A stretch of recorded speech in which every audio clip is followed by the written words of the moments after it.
Undang-Undang Dasar 1945 itu merupakan hukum dasar tertulis di Indonesia dan hukum tertinggi dalam tata urutan peraturan perundang-undangan di Indonesia. Apakah anak-anak semua tahu tata urutan perundang-undangan? Nah, tata urutan peraturan perundang-undangan terdiri dari 1. Undang-Undang Dasar 1945. 2. TAP MPR. 3. Undang-undang atau peraturan pengganti undang-undang. 4. Peraturan pemerintah. 5. Peraturan presiden. 6. Peraturan daerah provinsi. Dan yang terakhir, peraturan daerah kabupaten atau kota. Semua peraturan yang berada di bawah undang-undang tidak boleh bertentangan dengan undang-undang karena Undang-Undang Dasar 1945 merupakan sumber hukum tertulis tertinggi. Setiap produk hukum seperti undang-undang, peraturan pemerintah, peraturan presiden, dan peraturan daerah ataupun setiap kebijakan pemerintah harus berlandaskan Undang-Undang Dasar 1945. Sistematika Undang-Undang Dasar 1945 sebelum amandemen terdiri dari 3 hal pokok. 1. Pembukaan. 2. Batang tubuh. 3. Penjelasan.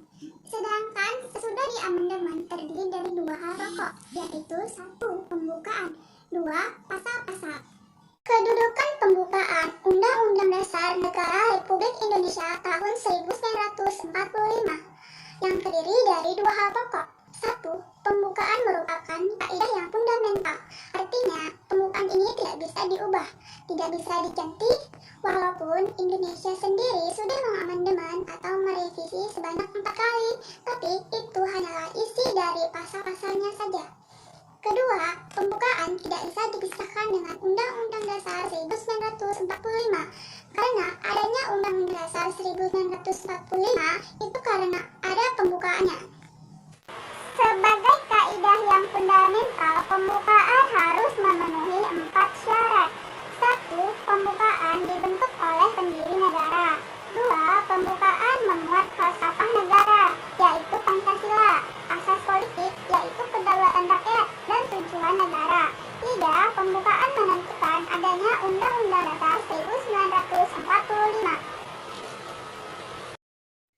Anakku semua, Ibu Guru akan menjelaskan materi mengenai hubungan pembukaan dan proklamasi kemerdekaan. Nah, dalam proklamasi mengandung 2 hal pokok. 1. Pernyataan kemerdekaan. 2. Hal-hal yang harus dilakukan atau dilaksanakan terkait pernyataan kemerdekaan. Dalam pembukaan juga terkait 2 hal, yaitu 1. Pernyataan kemerdekaan yang terdapat pada alinea 1, 2, dan 3. Kedua, arah pertanggungjawaban terhadap pernyataan proklamasi kemerdekaan yang terdapat pada alinea keempat. Jadi, hubungan pembukaan dan proklamasi kemerdekaan bahwa pembukaan merupakan amanat dari proklamasi. Assalamualaikum, di sini saya akan menjelaskan makna dari Undang-Undang 1945, yaitu mengenai makna alinea pertama, kedua, ketiga, dan keempat. Langsung saja, makna dari alinea 1 itu mengenai tekad bangsa Indonesia merdeka. Baru yang kedua itu mengenai motivasi untuk Indonesia merdeka. Baru yang ketiga itu penghargaan atas jasa-jasa para pejuang untuk memerdekakan Indonesia. Baru yang keempat itu mengenai tujuan negara Republik Indonesia. Nah, itulah keempat dari alinea Undang-Undang 1945, di mana dijadikan sebagai dasar negara untuk Indonesia merdeka dan dijadikan pula sebagai pemersatu bangsa negara kesatuan Republik Indonesia merdeka. Terima kasih.